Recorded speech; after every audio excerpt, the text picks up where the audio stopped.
Boas saudações a todos, graça e paz. Mateus capítulo 7, Jesus diz assim: não julgueis para que não sejais julgados. Com a medida ou com o juízo que julgares, sereis julgados. Na mesma sequência do texto, ele fala também no mesmo capítulo, ele diz: pelos frutos conhecereis. Que a árvore é conhecida pelos seus frutos. Como eu posso conhecer os frutos de uma árvore? Como que eu posso saber se aquele fruto é bom ou se o fruto é ruim, se eu não fizer um julgamento sobre este fruto? Eu preciso conhecer o fruto, e conhecer o fruto é fazer um julgamento dele, ou sobre ele. Julgar o fruto é saber se ele é um fruto que pode ser comido ou não. E quando eu falo em fruto, eu me lembro, vem à minha memória, Gênesis capítulo 3, aonde o Senhor dá a ordem a Adão e a Eva, o primeiro casal, de que eles não comessem do fruto da árvore da vida. Que de toda árvore eles poderiam comer, mas daquela da árvore da ciência do bem e do mal eles não poderiam comer. E a serpente vem de maneira astuta e diz: foi assim que Deus disse. Interessante que a serpente, ela não desmente, né, o que Deus disse. Ela coloca diante do homem o questionamento, faz com que o homem ele questione: será que foi isso mesmo que Deus disse? Será que nós entendemos o que Deus disse de fato? Ou será que nós estamos nos precipitando no julgamento da palavra que Deus disse? Então a serpente, ela tende a colocar o homem a fazer um julgamento, o homem a questionar a própria palavra como um todo. E diante desses questionamentos, diante de tudo isso, quantas pessoas têm ministrado a palavra de forma distorcida, transformando a verdade em mentira e enganando muitas pessoas, fazendo com que as pessoas, elas em multidões, vão seguindo esses ensinamentos errados, transformando a graça do nosso Senhor em uma graça barata, transformando o evangelho da salvação em um evangelho de triunfalismo, aonde prega-se a prosperidade, onde prega que o homem é como se fosse um super-homem, um homem capaz de tudo, um homem poderoso, né? E transformam, e de maneira, usando o próprio texto, sem uma análise do contexto, né? Mas pegando o texto de maneira isolada e falando de forma eloquente e convincente, né? Bem convincente. Pregam, transformam a verdade em mentira. Transformam simplesmente de forma descarada a verdade em mentira. Então, a serpente, ela continua atuando, continua com as mesmas ações, com as mesmas artimanhas. Ela continua usando a própria palavra de Deus para fazer com que o homem perca o alvo, se perca no caminho. Assim como no deserto, em Lucas capítulo 4, que Jesus ele foi tentado no deserto, na tentação a serpente vem, né, o diabo ele vem, e ele tenta convencer Jesus, tocando nos pontos mais fracos, mais frágeis de Jesus naquele momento, a fome, por exemplo. Jesus jejuava ali naquele momento. Por quê? Porque ele precisava de um revestimento de Deus na sua vida, para iniciar o seu ministério, para tocar o seu ministério à frente. O que ele faz? Ele vai justamente neste ponto, falando para Jesus subir no alto do pináculo, se jogar de lá, e que os anjos o acolhessem nos seus braços. Então ele descesse ao templo de maneira gloriosa. Quer dizer, Satanás vai tentá-lo diante daquilo que ele mais precisava naquele momento, fazer com que as pessoas reconhecessem seu ministério.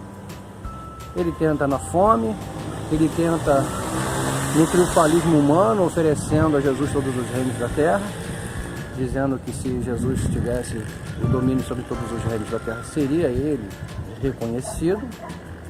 Os irmãos de Jesus, né, são usados também nesse ponto, oferecendo, falando para Jesus, vai lá, se apresenta em Jerusalém, porque não há ninguém que queira ser visto, que não se apresente de forma notória. Então, nós vemos que o inimigo ele vai usando de muitas maneiras, de muitos artifícios, para tentar atingir os nossos pontos mais fracos, os nossos pontos mais sensíveis da nossa vida. E no momento maior de fragilidade é que é o momento mais perigoso, que nós temos que ter um cuidado redobrado.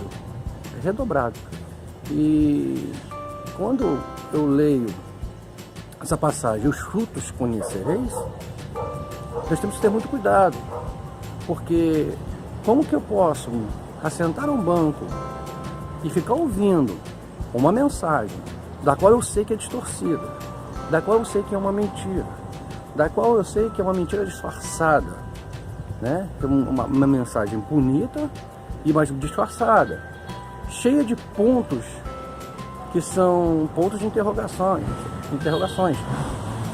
Como que eu posso me assentar diante de uma pessoa que está pregando uma mentira e está dizendo amém? Não dá.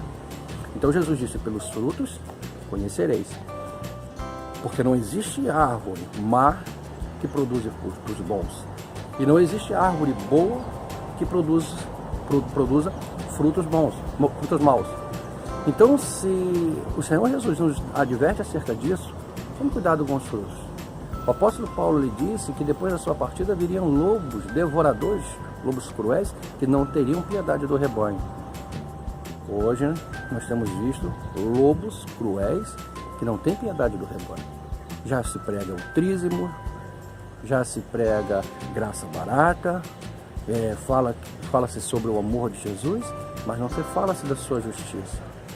Fala que Jesus é amor, mas não diz que ele é justiça também. Esquecem de pontos que são extremamente importantes. Fala que nós temos o direito de ser curado de todas as nossas enfermidades.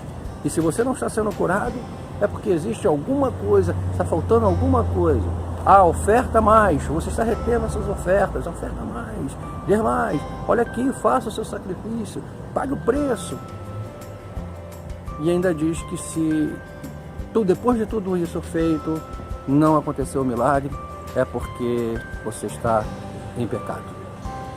Olha, infelizmente, a verdade de Cristo tem se tornado em mentira.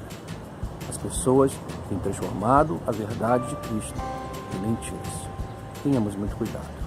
Então não dá para sentar em uma cadeira, em uma igreja, onde nós ouvimos esse tipo de coisa. Não dá para se assentar e ficar compartilhando e compactuando com esse tipo de coisa. É necessário que nós venhamos a orar, pedir a Deus a direção, porque eu tenho certeza que existe sempre uma porta onde existe uma verdade sendo ministrada, onde existem homens fiéis e verdadeiros no Evangelho. Então, pelos frutos conhecereis. Não sai comendo qualquer fruto, porque um fruto estragado ele pode causar uma infecção intestinal. E quantas pessoas estão morrendo com infecções intestinais aí? Porque estão comendo qualquer tipo de coisa, estão engolindo qualquer coisa. Hoje estão bem na igreja, amanhã estão no mundo. Não seja assim.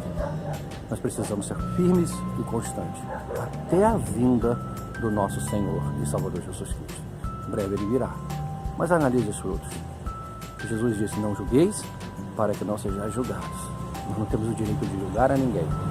Nós não temos o direito de ficar estendendo nossos dedos e apontando. Mas nós temos que analisar. Nós temos que observar. E se nós vermos que não está compatível com a verdade, que não está concordando com aquilo que Jesus nos ensinou, então nós pedimos a direção a Deus, oramos e falamos, Senhor, agora é momento de buscar um novo caminho. Que Deus abençoe todos vocês, que possa encher os seus corações de graça e entendimento e de forma bem racional você fazer aquilo que Deus te chamou para fazer. Nós não fomos chamados para servir aos homens. Nós fomos chamados para servir a Deus. Sirva somente a Deus. Obedeça ao Senhor. Não permita ser transformado em um prosélito.